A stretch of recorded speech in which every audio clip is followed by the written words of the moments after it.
Hello everyone, welcome back to our channel Education House 24/7. Today we will discuss about the topic approaches of counseling.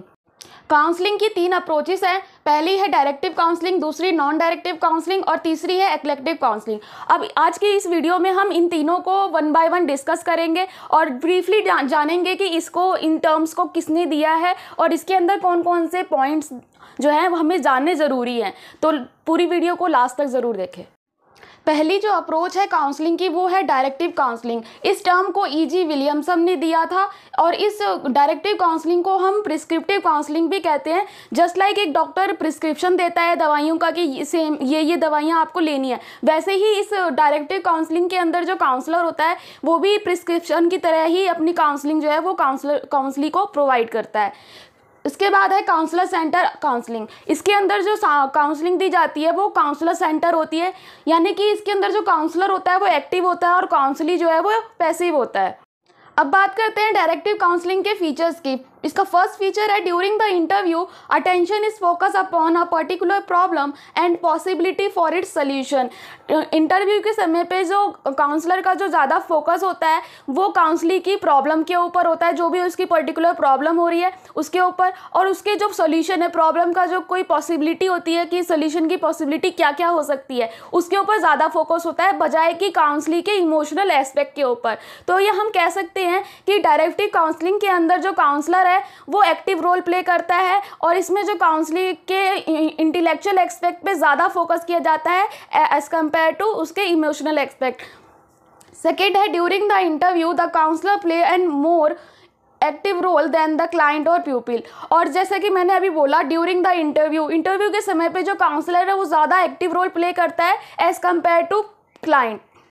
Third point is the client makes the decision but the counselor does all that he can to get the counselee or client makes a decision in keeping with his diagnosis। इसके अंदर जो client है वो decision लेता है खुद से, but जो counselor है वो ये ध्यान रखता है कि जो भी decision counselee ले रहा है वो उसके जो उसने प्रॉब्लम को डायग्नोस किया है उसको ध्यान में रखते हुए उसको डिसीजन लिया जाए। या फिर हम ऐसे कह सकते हैं कि जो काउंसलर है वो काउंसली को इस तरीके से प्रभावित करता है या प्रेरित करता है कि जो भी डिसीजन ले रहा है वो वही डिसीजन ले जो काउंसलर चाहता है कि वो डिसीजन ले।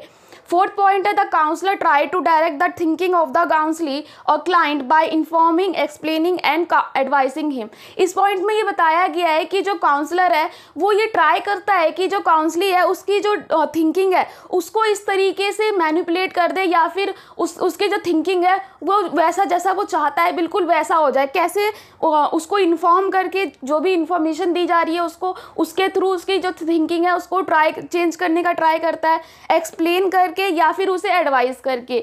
जैसे काउंसलर ने कोई एडवाइस दी काउंसली को तो काउंसली जो है वो अब उस एडवाइस को लेगा या नहीं लेगा वो तो उसके ऊपर है, बट जो काउंसलर है वो ये पूरा ध्यान रखता है कि काउंसली जो है उसकी एडवाइस को ज़रूर फॉलो करे। तो इसीलिए इस काउंसलिंग के अंदर जो काउंसलर है वो ज़्यादा से ज़्यादा एक्टिव रोल प्ले करता है।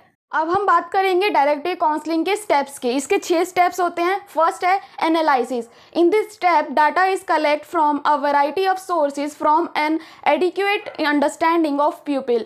इस स्टेप के अंदर हम जो भी क्लाइंट है या प्यूपिल है उसका जो डाटा है वो अलग अलग सोर्सेज के थ्रू हम कलेक्ट करते हैं और उसके बारे में हम ज़्यादा से ज़्यादा जानने की कोशिश करते हैं ताकि हम उसे अच्छी काउंसलिंग प्रोवाइड कर सके। अब जो डाटा हो सकता है वो हो सकता है कोई भी साइकोलॉजिकल टेस्ट ले लिया हमने, मान लो कोई बच्चा जो है वो स्कूल का बच्चा हो या फिर क्लाइंट हो तो उसका हम साइकोलॉजिकल टेस्ट ले लें या फिर उसका इंटरव्यू ले लें या फिर उसके क्यूमुलेटिव रिकॉर्ड, एनेक्डोटल, ये सारे जो रिसोर्सेज हैं इनके थ्रू हम उसका डाटा कलेक्ट करते हैं, उसके बाद उसको एनालाइज करते हैं। सेकेंड है synthesis. Organising and summarising the data to find out the asset, liability, adjustment and maladjustment of the pupil. इसके बाद जो भी हमने डेटा लिया है उसको एनालाइज किया, उसके बाद उसको ऑर्गेनाइज करते हैं ये कौन कौन सा डेटा जो है वो हमारे लिए यूज़फुल है। उसको ऑर्गेनाइज करने के बाद उसके बाद एक सारे डेटा को एक लाइन से लगाने के बाद फिर उसको समराइज करते हैं। जो भी क्लाइंट या फिर जो भी स्टूडेंट है उसके क्या वीकनेस है, क्या स्ट्रेंथ है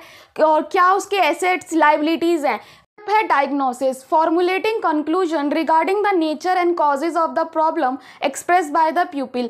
अब सबसे पहले हमने जो भी प्रॉब्लम थी उसको एनालाइज किया, उसके बाद जो भी प्रॉब्लम थी उसको ऑर्गेनाइज करके समराइज किया। अब इसके बाद जो भी हमारी प्रॉब्लम है जो भी एक्सप्रेस की गई है प्यूपिल के द्वारा, तो उसके प्रॉब्लम के नेचर को और किस वजह से वो प्रॉब्लम हुई है उसके कॉजेज़ को जानेंगे।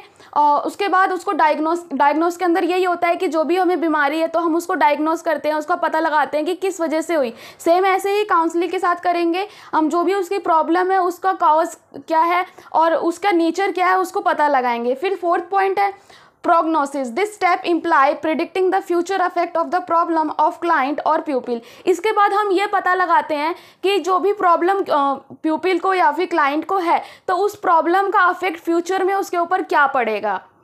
फिफ्थ स्टेप है counselling, to bring adjustment and readjustment to an individual in relation to his her problem. अब इस पॉइंट के अंदर हम जो भी प्रॉब्लम काउंसलिंग को आई थी तो उससे रिलेटेड हम उसको सॉल्यूशन प्रोवाइड करेंगे और सॉल्यूशन जो है वो उस तरीके का होगा जिसमें उसको एडजस्टमेंट दी जाएगी कि वो सॉल्यूशन के अंदर एडजस्ट हो जाए और या फिर री एडजस्ट किया जाएगा उसको, यानी कि जो भी प्रॉब्लम है उसको कैसे हम सॉल्व कर सकते हैं उसके लिए उसको एडजस्ट किया जाएगा। सिक्स पॉइंट है follow up, to check the effectiveness of the counseling provided to the pupil और क्लाइंट। और इसके अंदर हम जब हमने पूरी काउंसलिंग उसको दे दी है, उसकी जो भी प्रॉब्लम थी उसका सॉल्यूशन दे दिया, उसके बाद हम उसके इफेक्टिवनेस को देखेंगे। जो भी हमने सॉल्यूशन प्रोवाइड किया है क्लाइंट को उसकी इफेक्टिवनेस को चेक करेंगे। अगर वो इफेक्टिवनेस है मतलब वो काम कर गया है काउंसलिंग के ऊपर, उसकी प्रॉब्लम पूरी तरीके से सॉल्व हो गई है तो फिर ठीक है, अगर नहीं तो हम फिर से दोबारा से फर्स्ट स्टेप पे जाएंगे। फर्स्ट स्टेप क्या था? एनालिसिस, क्योंकि कहीं ना कहीं हमने फर्स्ट स्टेप जो एनालिसिस था वहीं पे हमने कुछ ना कुछ गलती की होगी जिसकी वजह से जो प्रॉब्लम है हमें जो रिजल्ट चाहिए था रिक्वायर्ड रिजल्ट वो नहीं मिल पाया। तो हम फिर से दोबारा से फर्स्ट स्टेप पे जाएंगे, फिर से डेटा कलेक्ट करेंगे जो भी ज़रूरी है, उसके बाद हम उसे सिंथेसाइज करेंगे, समराइज़ करेंगे, उसके बाद उसको हम डायग्नोस करेंगे कि किस वजह से वो प्रॉब्लम हुई, फिर उसको प्रोग्नोसिस करेंगे कि जो भी प्रॉब्लम थी उसका फ्यूचर में उस पर क्या असर पड़ेगा, फिर उन सब के बेस पे हम उसे काउंसलिंग प्रोवाइड करेंगे और फिर लास्ट में हम फॉलोअप लेंगे कि यानी कि फीडबैक भी कह सकते हैं फॉलोअप को कि जो भी हमने सॉल्यूशन दिया है वो कितना इफेक्टिव है और कितना नहीं। अब बात करते हैं डायरेक्टिव काउंसलिंग के एडवांटेजेस की। पहला है सेव्स टाइम, कि डायरेक्टिव काउंसलिंग के अंदर जो काउंसलर होता है वही सारी प्रॉब्लम्स को सॉल्व कर देता है। इससे क्या होता है कि जो बच्चे हैं वो भी जल्दी खुश हो जाते हैं कि जो भी उनकी प्रॉब्लम थी वो तुरंत सॉल्व हो गई, तो इससे टाइम सेव होता है। सेकेंड है मोर इम्फेसिस ऑन इंटेलेक्चुअल एस्पेक्ट, कि जो ज़्यादा जो जोर है वो इंटेलेक्चुअल एस्पेक्ट पे दिया जाता है, मतलब कि ज़्यादा फोकस जो है वो प्रॉब्लम पे दिया जाता है ना कि बच्चे के इमोशनल एस्पेक्ट के ऊपर, तो ये भी इसका एडवांटेज है। फिर उसके बाद है direct persuasive and explanatory method, क्योंकि इसके अंदर जो काउंसलर होता है वो एक एक्सपर्ट होता है, उसको बहुत सारी नॉलेज होती है, तो वो कोई भी प्रॉब्लम का तुरंत सोल्यूशन दे देता है और ऐसे बता देता है कि तुम्हारी प्रॉब्लम का ये कॉजेज थे तो इसके ये सोल्यूशन हो सकते हैं, एक्सप्लेन कर देता है, तो जिससे बच्चों को भी ईजी रहता है कि वो तुरंत से उसको फॉलो करते हैं, उनकी प्रॉब्लम सॉल्व हो जाती है और जिससे कि टाइम भी सेव होता है। अब इसके कुछ लिमिटेशंस भी हैं। मेक्स काउंसलिंग ओवर डिपेंडेंट, अब क्या होता है कि अगर काउंसलर ही सारी प्रॉब्लम सॉल्व करेगा तो काउंसलिंग तो कुछ अपने आप कर नहीं रहा है। इससे क्या होगा कि अभी तो चलो उसने अपनी प्रॉब्लम काउंसलर से सॉल्व करा ली, बट फ्यूचर में अगर उसे कोई प्रॉब्लम आती है तो वो उसके लिए किसी न किसी पे डिपेंडेंट रहेगा, तो इससे ये जो काउंसलिंग को ओवर डिपेंडेंट बनाता है, वो फ्यूचर में अपने आप से कोई भी प्रॉब्लम आती है उसको सोल्यूशन नहीं निकाल पाता है। सेकेंड है नो सेल्फ एनालिसिस, इसमें जो भी काउंसलिंग होता है वो खुद से सेल्फ एनालिसिस नहीं कर सकता। मान लो कोई प्रॉब्लम आ गई या उसका सोल्यूशन वो खुद से भी ढूंढ रहा है या उसे कोई दूसरा बता रहा है, तो वो उसको सेल्फ एनालिसिस नहीं कर पाएगा कि वो प्रॉब्लम का सोल्यूशन कैसे निकाले, या फिर किसी ने अगर सोल्यूशन दिया भी है तो वो उसके लिए सही है या नहीं है, तो वो उसको एनालाइज नहीं कर पाएगा, तो ये भी एक लिमिटेशन है। सेकेंड अप्रोच है नॉन डायरेक्टिव काउंसलिंग, और कार्ल रोजर जो है इन्होंने इसके बारे में बात की थी। Also known as permissive counselling, non directive counselling को हम परमिसिव काउंसलिंग भी कहते हैं क्योंकि इसके अंदर बच्चे को पूरी आज़ादी दी जाती है कि वो अपने आप को एक्सप्रेस कर सके। उसके बाद है चाइल्ड सेंटर या काउंसलिंग सेंटर काउंसलिंग। इस नॉन डायरेक्टिव काउंसलिंग को हम चाइल्ड सेंटर या फिर काउंसलिंग सेंटर कहते हैं, क्योंकि इसमें जो काउंसलिंग होता है वो एक्टिव रोल प्ले करता है और जो काउंसलर होता है वो पैसिव रोल प्ले करता है। इसके बाद है an individual is accepted in his her originality and is free to express. और इस काउंसलिंग के अंदर जो कोई भी एक इंडिविजुअल है उसको उसके ओरिजिनलिटी के थ्रू ही एक्सेप्ट किया जाता है, जैसा वो है उसको हम वैसा ही एक्सेप्ट करते हैं और उसको पूरा चांस दिया जाता है कि वो अपने आप को एक्सप्रेस कर सके। Emotional aspect are more significant than intellectual aspect. इसके अंदर हम बच्चे के इमोशनल एस्पेक्ट पे ज़्यादा ध्यान देते हैं as compare to intellectual aspect. अब बात करते हैं नॉन डायरेक्टिव काउंसलिंग के स्टेप्स की। फर्स्ट है डिफाइनिंग द प्रॉब्लमेटिक सिचुएशन। इसके अंदर सबसे पहले जो काउंसलर होता है वो अपनी प्रॉब्लम को लेके काउंसलर के पास आता है। उसके बाद जो काउंसलर होता है वो प्रॉब्लमेटिक सिचुएशंस को डिफाइन करता है कि क्या क्या प्रॉब्लम्स काउंसलर को है। उसके बाद free expression of feelings. Counsellor is made aware of the fact that he she can express feeling freely and the counsellor approves it. जब काउंसलर जो है वो प्रॉब्लमेटिक सिचुएशन को डिफाइन करता है तो वैसा इंडिकेट करता है कि मैं तुम्हारी प्रॉब्लम को सॉल्यूशन तो नहीं प्रोवाइड कर पाऊंगा, बट तुम्हें मैं ऐसा माहौल क्रिएट करके दे सकता हूँ या ऐसा माहौल दे सकता हूँ कि तुम अपने सॉल्यूशन जो है प्रॉब्लम का उसको खुद से ढूंढ सकते हो। तो काउंसलिंग यहाँ पर अवेयर हो जाता है इस बात से कि वो जो अपनी प्रॉब्लम्स है या फिर अपनी जो फीलिंग्स है उसको फ्रीली एक्सप्रेस कर सकता है और काउंसलर उसको अप्रूव भी करेगा। थर्ड स्टेप है डेवलपमेंट ऑफ इंसाइट। इसके अंदर क्या होगा कि काउंसलर जो है वो अपना सेल्फ रियलाइजेशन स्टार्ट कर लेगा। कैसे कि हम काउंसलर को एक ऐसा इन्वायरमेंट देंगे, उसको इतनी फ्रीडम देंगे कि जो वो काउंसलर है वो अपने जो फीलिंग्स है उसको फ्रीली एक्सप्रेस कर सके, उनको सेल्फ रियलाइज कर सके और एक इंसाइट बना सके। और साथ ही साथ उसकी जितनी भी नई फीलिंग्स बनी है और जितनी भी फीलिंग्स को वो एक्सप्रेस कर रहा है उसको वो क्लासीफाई कर पाए। फोर्थ स्टेप है classification of positive and negative feelings. अब इसके अंदर क्या है कि बच्चे ने अपनी नई नई फीलिंग्स जो है उनको क्लासीफाई तो कर लिया है, बट काउंसलर का काम होगा कि कौन सी फीलिंग पॉजिटिव है और कौन सी फीलिंग नेगेटिव है वो उसको आइडेंटिफाई करे, रिकॉग्नाइज करे। सारे स्टेप में काउंसलर जो है वो ज़्यादा एक्टिव रहेगा और काउंसलर जो है वो सिर्फ उसे हेल्प प्रोवाइड करेगा कि जब भी उसे कोई प्रॉब्लम है उसका सोल्यूशन ढूंढने में, और इसमें सारा रोल प्ले जो होगा वो काउंसलर का ही होगा। फिफ्थ पॉइंट है टर्मिनेशन ऑफ काउंसलिंग। इसके अंदर होगा counsellor looks for a point where he she can terminate the counselling situation after all step. और काउंसलर जो है वो अब देखेगा कि ऐसा कौन सा पॉइंट है जहाँ पर जो काउंसलिंग प्रोसेस है उसको टर्मिनेट कर दिया जाए, यानी कि उसको बंद कर दिया जाए जब सारे स्टेप्स कवर हो जाएंगे और जब किसी भी प्रॉब्लम का सोल्यूशन मिल जाएगा। और हो सकता है कि जो काउंसलर है वो ये देख ले कि जो उसकी प्रॉब्लम का सोल्यूशन हो जाए तो वो भी टर्मिनेट कर सकता है, क्योंकि इसमें जो मेन ज़्यादा फोकस इस पे होता है कि जो काउंसलर है उसको इस लायक बनाना है कि वो अपनी प्रॉब्लम को सोल्यूशन जो है वो खुद से कर पाए। तो उसको एक ऐसा माहौल दिया जाता है जहाँ पर वो अपने आप को फ्रीली एक्सप्रेस कर सके और अपने जो फीलिंग्स है उसको एक्सप्रेस कर सके, अपने आइडियाज़ को बता सके, अपनी जो प्रॉब्लम है उसको बता सके। और काउंसलर जो है वो सिर्फ और सिर्फ उसे एक हेल्प प्रोवाइड करता है उसकी प्रॉब्लम को सोल्यूशन देने में। अब बात करते हैं नॉन डायरेक्टिव काउंसलिंग के एडवांटेजेस की। First one is full freedom to express. इसके अंदर बच्चों को पूरी आज़ादी होती है कि वो अपने फीलिंग्स को एक्सप्रेस कर सकते हैं। उन्हें जो भी बोलना होता है वो टीचर्स के सामने या काउंसलर के सामने बोल सकते हैं, अपनी फीलिंग्स को बता सकते हैं। और कोई भी प्रॉब्लम है उसका सोल्यूशन अगर उन्हें ढूंढना है तो उसके लिए भी उनको पूरी आज़ादी दी जाती है कि वो खुद से पहले ट्राई करें, अगर फिर हेल्प लगती है तो फिर जाके काउंसलर उनकी हेल्प करता है। सेकेंड है काउंसलर बिकम्स इंडिपेंडेंट। और इसमें नॉन डायरेक्टिव काउंसलिंग के अंदर जो काउंसलर होता है वो इंडिपेंडेंट होता है, डिपेंडेंट नहीं होता है। क्यों? क्योंकि इसमें जो जितनी भी फीलिंग को एक्सप्रेस करना होता है वो खुद से करता है, कोई भी प्रॉब्लम का सोल्यूशन निकालना होता है वो खुद से करता है। इसमें बस जो काउंसलर होता है वो एज अ असिस्टेंट या फिर फैसिलिटेटर काम करता है। थर्ड पॉइंट है this type of counselling leaves it's impression for longer period. और इस तरीके की काउंसलिंग का असर जो है वो लंबे समय तक रहता है, क्योंकि जो चीज़ हमने जैसे कोई भी काम हमने करके सीखा है तो उसका हमें ज़्यादा अनुभव होता है। फॉर एग्ज़ाम्पल अगर कोई एक्सपेरिमेंट है वो अगर हमें टीचर ने करके दिखा दिया तो वह हम ज़्यादा समय तक नहीं याद रख पाएंगे। वहीं अगर उस एक्सपेरिमेंट को अगर हमने खुद से किया है तो वो हम लाइफ लॉन्ग याद रख सकते हैं। लाइफ लॉन्ग ना भी याद रखें तो लंबे समय तक हम उसे याद रख सकते हैं। सेम वैसा ही इसमें होता है नॉन डायरेक्टिव काउंसलिंग के अंदर। नॉन डायरेक्टिव काउंसलिंग की जहाँ पर बहुत सारे बेनिफिट हैं वहीं पे कुछ डिसएडवांटेज भी हैं, जिसमें फर्स्ट पॉइंट है टाइम कंज्यूमिंग प्रोसेस, कि इस प्रोसेस में बहुत ज़्यादा टाइम लगता है। टाइम कैसे लगता है कि कोई एक इंडिविजुअल है, काउंसली है, वो अपनी फीलिंग्स को एक्सप्रेस कर रहा है, क्योंकि इसमें काउंसली को पूरी फ्रीडम दी जाती है कि वो अपनी फीलिंग्स को एक्सप्रेस करे। तो जब तक वो अपनी फीलिंग्स को एक्सप्रेस कर रहा है हम उसे बीच में रोक नहीं सकते हैं, क्योंकि इसमें आज़ादी पूरी देंगे जब भी वो अपनी फीलिंग्स को एक्सप्रेस करेंगे।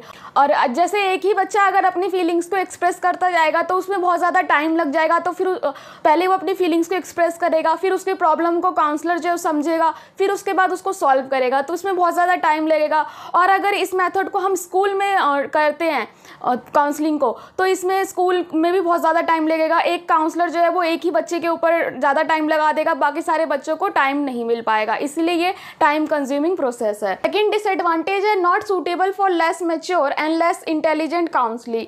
जो ये नॉन डायरेक्टिव काउंसलिंग है ये लेस मैच्योर और लेस इंटेलिजेंट बच्चों के लिए नहीं है, क्योंकि कुछ बच्चे हो सकते हैं जो मैच्योर ना हो, जिन्हें अपनी फीलिंग्स को एक्सप्रेस करना नहीं आता, और जो इतने इंटेलिजेंट नहीं है कि उन्हें क्या किसके सामने कितना बोलना है या फिर अपनी फीलिंग्स को किस तरीके से बताना है, उनको ये चीज़ नहीं पता हो, तो ये उन बच्चों के लिए नहीं है। तो ये उसका एक डिसएडवांटेज है। नेक्स्ट पॉइंट है not possible in school as the counsellor has to attend many people. जैसा कि मैंने पहले भी बताया कि ये टाइम कंज्यूमिंग प्रोसेस है, तो अगर ये काउंसलिंग जो है स्कूल में होती है, इस तो जो काउंसलर है उसके लिए पॉसिबल नहीं होगा कि वो हर एक बच्चे को अटेंड कर पाए, इसीलिए ये मेथड जो है वो सूटेबल नहीं है स्कूल के प्रोसेस के लिए।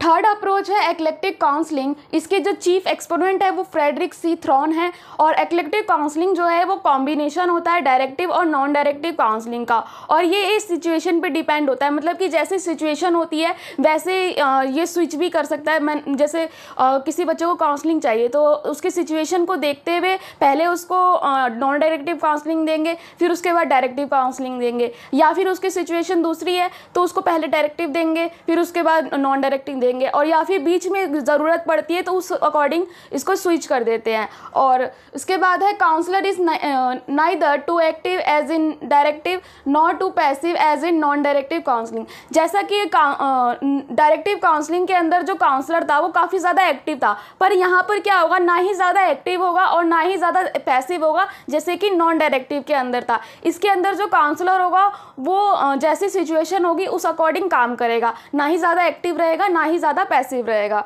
इसके बाद है all individual are different from one another. इसके अंदर जो जितने भी काउंसलिंग होंगे वो एक दूसरे से अलग होंगे, तो जो उनकी काउंसलिंग अगर उनको प्रोवाइड करनी है तो वो उनकी सिचुएशन के अकॉर्डिंग दी जाएगी। अब बात करते हैं एक्लेक्टिव काउंसलिंग के स्टेप्स की। इसमें पहला स्टेप है इस्टेब्लिशिंग रैपर्ड। इसके अंदर क्या करेंगे, सबसे पहले establishing and maintaining a positive relationship with counselling, कि जो काउंसलर होगा वो ऐसा माहौल क्रिएट करेगा, पॉजिटिव इन्वायरमेंट क्रिएट करेगा जिसके अंदर जो काउंसली है वो थोड़ा सेफ फील करेगा, जिससे कि वो अपनी जो भी प्रॉब्लम्स है, अपनी फीलिंग्स है, उनको ईजिली एक्सप्रेस कर सके। एक ट्रस्ट उन काउंसलर और काउंसली के बीच में डेवलप हो सके, जिससे कि वो अपनी सारी प्रॉब्लम ईजिली शेयर कर सके। इसके बाद है second point diagnosis of problem, कि जो भी प्रॉब्लम है हम उसको डायग्नोस करेंगे। Take initial interview to collect the relevant data about the counselee. और इसके अंदर जो काउंसलर है वो कुछ इनिशियल इंटरव्यू लेगा, कुछ डेटा कलेक्ट करेगा जो काउंसली के बारे में, जिससे कि जो काउंसलर है उस डेटा के बेस पे कुछ जो प्रॉब्लम है, किस वजह से प्रॉब्लम हुई है, उसको वो डायग्नोस कर पाएगा। थर्ड पॉइंट है analysis, selection of appropriate technique keeping in mind the need of the counsellee. इसके अंदर जो काउंसलर है वो सबसे पहले कुछ टेक्निक्स को सेलेक्ट करेगा, जो सही टेक्निक्स हैं उनको सेलेक्ट करेगा, बच्चे के जो काउंसली के जो नीड्स हैं उनको ध्यान में रखे कि उसकी क्या क्या प्रॉब्लम्स है। पहले उसने प्रॉब्लम्स को डायग्नोस कर लिया है, अब उस प्रॉब्लम के अकॉर्डिंग कौन सी टेक्निक उसके ऊपर सूट करेगी उन सबको वो सेलेक्ट करेगा। फोर्थ स्टेप है प्रिपेयरिंग टेंटेटिव प्लान। इसके अंदर हम कुछ टेंटेटिव प्लान्स बनाएंगे, बच्चों के लिए कौन कौन सी अपॉर्चुनिटी हम उनको दे सकते हैं जिससे कि वो अपनी फीलिंग्स को एक्सप्रेस कर सके, उनकी प्रॉब्लम का पता लग सके, ये सारे प्लान्स हम बनाएंगे। Use of technique under specific circumstances as per the desire and need of the counselling. Counselling की नीड और डिज़ायर को ध्यान में रखते हुए हम उनके लिए कुछ टेक्निक्स का यूज़ करेंगे जिससे कि उनके जो प्रॉब्लम है उसको सॉल्व करने में हेल्प मिल सके। नेक्स्ट स्टेप है काउंसलिंग। अब जब हमने सब सारी चीज़ें कर ली हैं, सबसे पहले बच्चों को एक अच्छा माहौल दे दिया जिसमें वो अपनी फीलिंग्स को एक्सप्रेस कर सके, उसके बाद उनकी प्रॉब्लम को डायग्नोस कर लिया है, उसके बाद एनालिसिस कर लिया है। फिफ्थ स्टेप है काउंसलिंग। अब जब हमने जो काउंसली है उसकी प्रॉब्लम को डायग्नोस कर लिया, उसके लिए एक अप्रोप्रिएट टेक्निक का यूज़ कौन सा होगा वो देख लिया है, प्लान्स बना लिए हैं कि कौन कौन से प्लान्स उसके लिए सूटेबल होंगे, बच्चे को जो पूरी अपॉर्चुनिटी है वो प्रोवाइड कर दिया। उसके बाद हम बच्चे को काउंसलिंग देंगे, और जो ये काउंसलिंग हो सकती है वो डायरेक्टिव काउंसलिंग भी हो सकती है और नॉन डायरेक्टिव काउंसलिंग भी हो सकती है, ये सिचुएशन के ऊपर डिपेंड करता है। काउंसलिंग प्रोवाइड करने के बाद लास्ट स्टेप आता है फॉलोअप। जब बच्चे को हमने काउंसलिंग प्रोवाइड कर दिया, उसका प्रॉब्लम का सोल्यूशन हमने बता दिया है, उसके बाद हम चेक करेंगे कि जो भी हमने काउंसलिंग दी है वो कितनी इफेक्टिव है, मतलब कि अगर जो भी काउंसलिंग हमने उसे प्रोवाइड की है उसको इफेक्टिवनेस कितनी है, उससे प्रॉब्लम सॉल्व हुई है नहीं हुई है। अगर नहीं हुई है तो हम फिर से फर्स्ट स्टेप पे जाएंगे, एक ढंग का पॉजिटिव इन्वायरमेंट क्रिएट करेंगे, फिर से एनालिसिस करेंगे, फिर से डायग्नोसिस करेंगे। इक्लेक्टिव काउंसलिंग के एडवांटेजेस है, first one cost effective and practical, की काफ़ी ज़्यादा कॉस्ट इफेक्टिव होता है, मतलब कि ज़्यादा महंगा भी नहीं है और ज़्यादा सस्ता भी नहीं है, और जो ये काउंसलिंग है प्रोसेस है वो प्रैक्टिकली होती है। उसके बाद है मोर फ्लेक्सिबल। फ्लेक्सिबल इसलिए है कि बच्चों की नीड का इसमें ध्यान रखा जाता है कि उनको कैसी ज़रूरत है उसके अकॉर्डिंग इनको काउंसलिंग दी जाती है, सिचुएशन के अकॉर्डिंग। जैसे इसकी इसमें जब ज़्यादा ज़रूरत हो डायरेक्टिव काउंसलिंग दी जाती है, जब जैसे ज़रूरत होती है तो नॉन डायरेक्टिव, मतलब कि सिचुएशन के अकॉर्डिंग इसमें काउंसलिंग प्रोसेस दी जाती है। थर्ड है freedom of choice and expression is open to both counsellor and counselee, कि इस काउंसलिंग के अंदर जो फ्रीडम ऑफ चॉइस है कि कोई भी प्रॉब्लम को किस तरीके से सॉल्व किया जाएगा वो उसकी फ्रीडम दी जाती है, और साथ ही साथ अपनी फीलिंग को एक्सप्रेस करने की भी फ्रीडम दी जाती है काउंसलर को भी और काउंसली को। काउंसलर को डायरेक्टिव काउंसलिंग के अंदर मिलती है और काउंसली को नॉन डायरेक्टिव काउंसलिंग के अंदर मिलती है। अगर हम बात करें कि तीनों अप्रोचेस के अंदर सबसे बेटर अप्रोच कौन सी है, तो हम ये बोल सकते हैं कि इक्लेक्टिव काउंसलिंग जो है वो सबसे बेस्ट अप्रोच है। क्यों? क्योंकि इसमें दोनों काउंसलर और काउंसली दोनों ही ना ही कोई एक्टिव रोल प्ले करता है ना ही कोई पैसिव, इसमें दोनों इक्वल होते हैं, दोनों की नीड और डिज़ायर को ध्यान में रखा जाता है, उस अकॉर्डिंग जो काउंसलर है वो काम करता है।